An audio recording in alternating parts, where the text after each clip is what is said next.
এই মুহূর্তে হবিগঞ্জে আছেন রিপোর্টার রাশেদ আহমদ খান। সবশেষ খবর জানতে সরাসরি যাচ্ছি তার কাছে।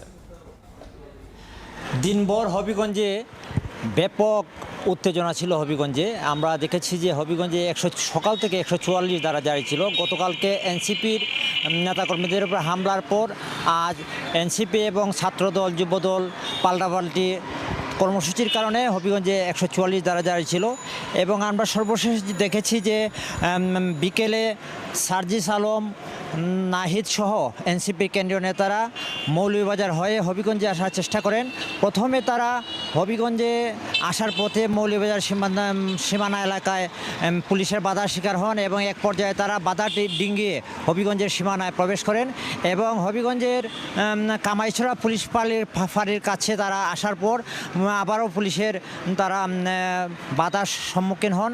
আমরা কথা বলেছিলাম যে এখানে যারা দায়িত্বশীল আছেন এনসিপি নেতৃবৃন্দ, তারা জানিয়েছেন যে তারা প্রকৃতপক্ষে তাদের যে হামলা হয়েছে সর্বশেষ তারা গত 1 ঘন্টা আগে তারা হবিগঞ্জের কামাইছড়া পুলিশ ফাঁড়িতে বসে তারা মামলা দায়ের করেছেন এবং মামলায় জেলা ছাত্রদলের সভাপতি রাজীব আহমেদ রিঙ্গন সহ 11 জনকে নাম উল্লেখের আসামি করা হয়েছে। এছাড়াও অজ্ঞাত আসামি করা হয়েছে আরও 100 জনকে।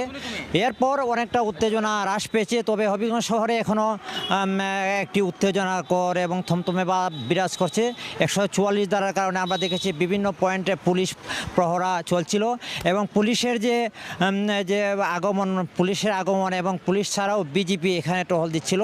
সব মিলিয়ে বলা যায় যে আজকে সারাদিন উদ্বেগ উৎকণ্ঠার মাঝে হবিগঞ্জবাসী আসলে কাটিয়ে গেছে। তবে সর্বশেষ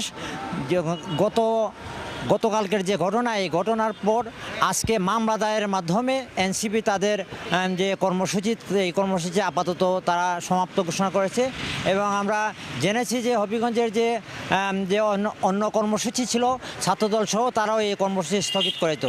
তো এই ছিল আজকে হবিগঞ্জে এনসিপির হামলার বিষয়ে সর্বশেষ খবর। হবিগঞ্জের সবশেষ নিয়ে আমরা সরাসরি ছিলাম সেখানে।